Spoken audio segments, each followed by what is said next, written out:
Good afternoon, guys. It's Tuesday, March 26th. I have another NASDAQ top-down analysis for you. Starting off here on the weekly, I have marked out our previous week high and our previous week low and 50% of last week's range. So this is a key level for this week.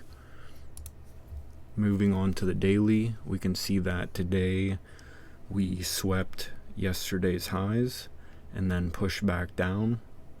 So our next draw on liquidity is likely yesterday's low, Monday's low, and 50% of this daily fair value gap.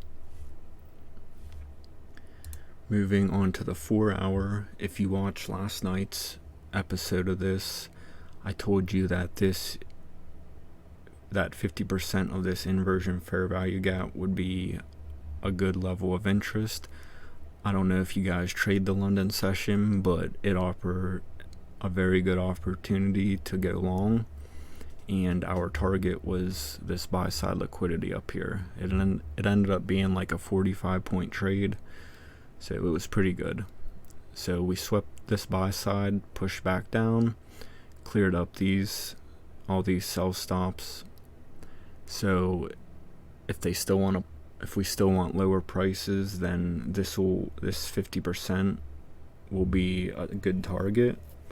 And then yesterday I said that ultimately filling this imbalance would be a good target as well for a downside move.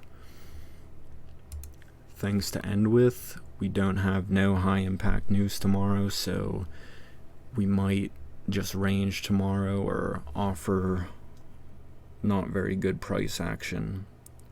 Thursday there's some pretty high impact news, quite a bit, so they might just be gathering liquidity for that move on Thursday.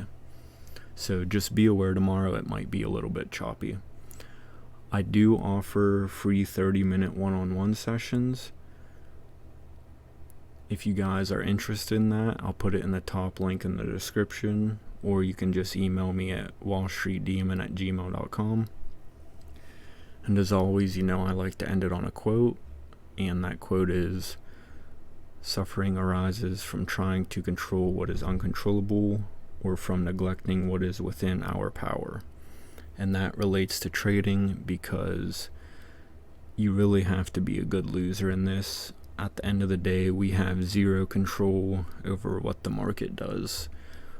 Our job as traders is to recognize probabilities and try and position ourselves in those moves for the highest probability setups.